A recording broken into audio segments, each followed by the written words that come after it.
Welcome back.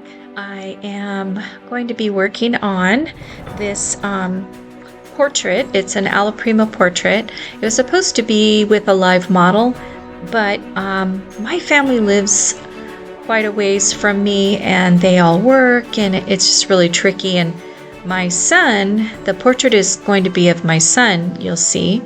I've shared this before, he's 30, he'll be 30 years old in April, and he's severely autistic, but he'll sit for a few minutes if I want to sketch him, but he stares and glares at me. And he was watching TV, so I decided to at least kind of get a sketch in, and then I went ahead and took a photo, and then I just went off of that photo. So anyway, so you'll see the process of it. And again, this is another assignment from my course, my art master's program with Milan Art Institute. And this is one of the assignments. So I am very excited to do this, and it's a limited palette. So I am using yellow ochre, burnt sienna,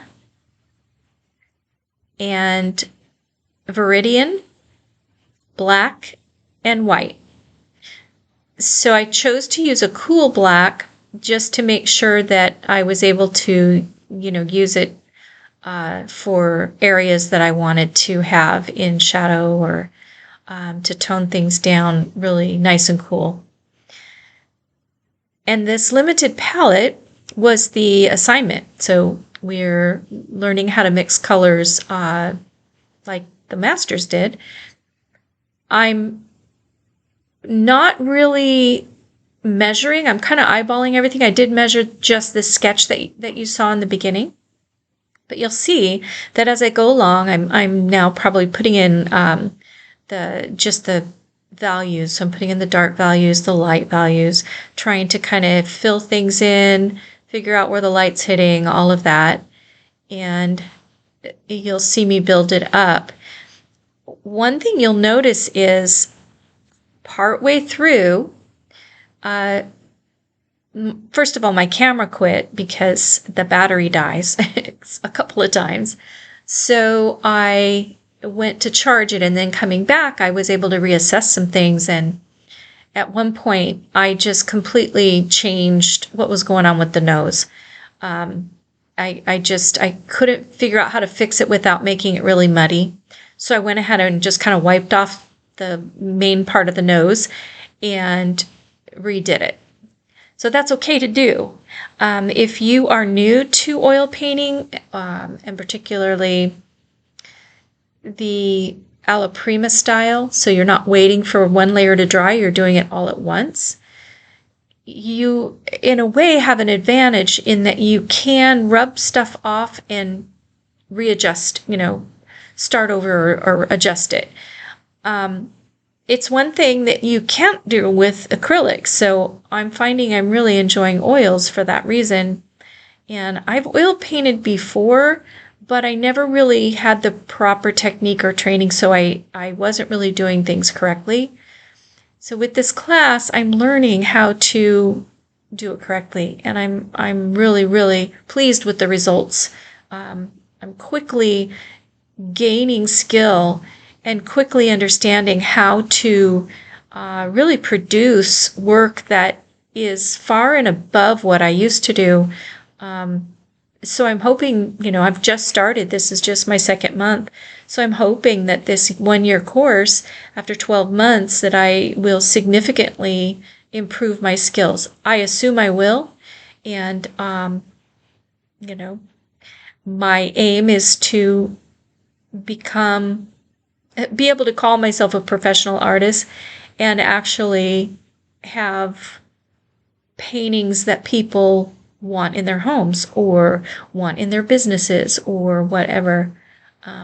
Anyway, so as I start applying the opaque layers, I do struggle with things like the nose, as I said. My son has a very a very stoic face. He's always got a frown for the most part. He's happy, he laughs, and he is a happy person.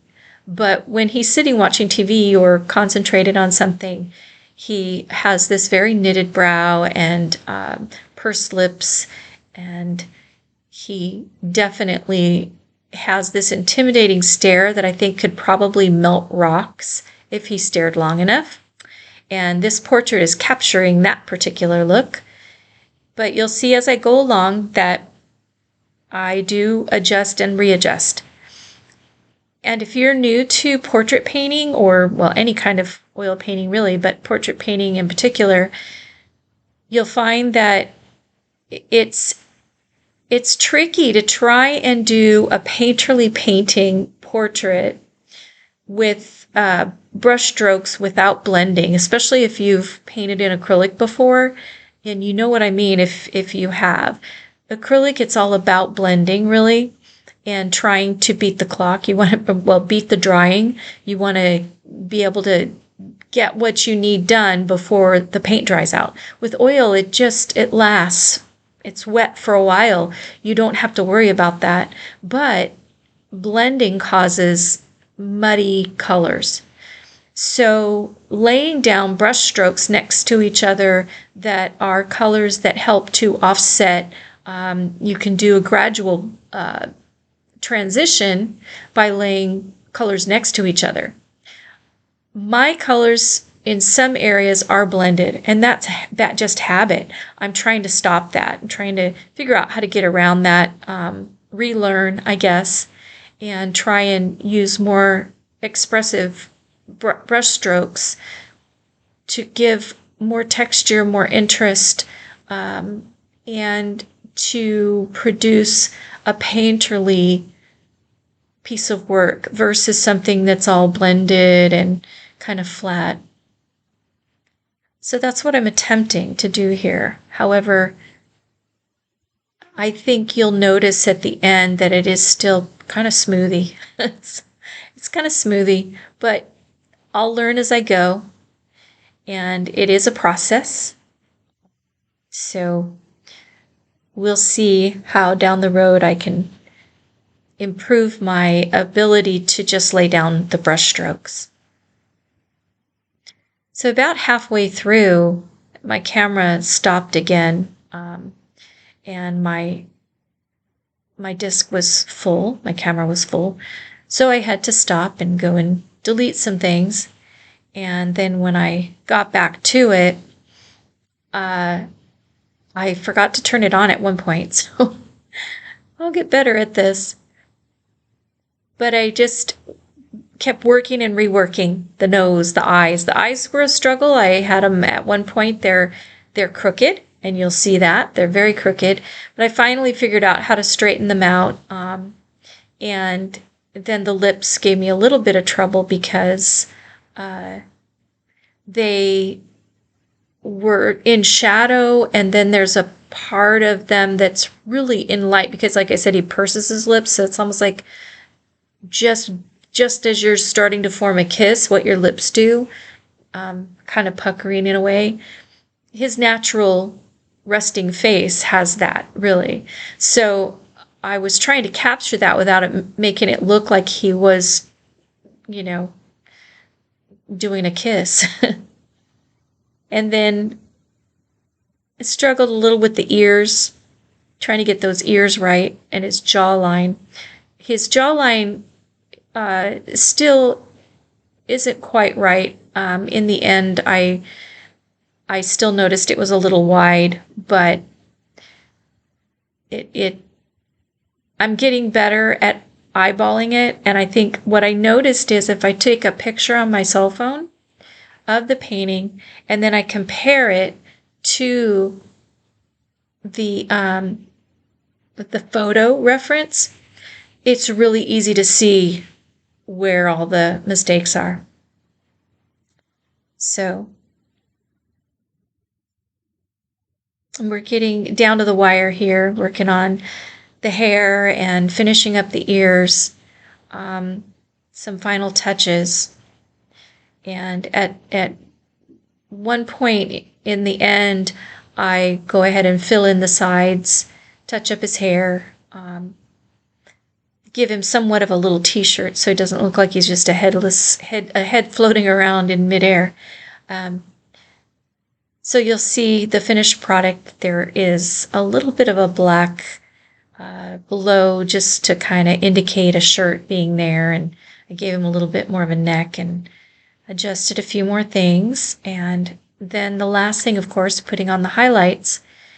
And the hair, his hair is kind of a reddish auburn color, but in the photo it doesn't really show that color. So I kind of just fudged around with it, just put like some yellow ochre with some burnt sienna and just kind of created my own little auburn tone there.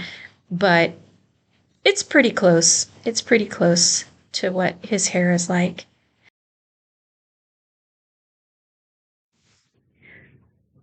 I tried to get the eyes, the whites. I didn't want the whites to be too stark and too white, but there was a struggle there too because the one eye is in so much shadow, it was hard to really get detail in without it looking weird. So I struggled a little with the eyes, but you'll see that eventually I get them straightened out.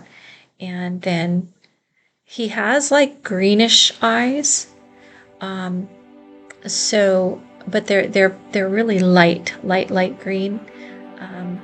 But sometimes they look brownish, so it's kind of like a hazel color, but I hopefully captured that. I think I did.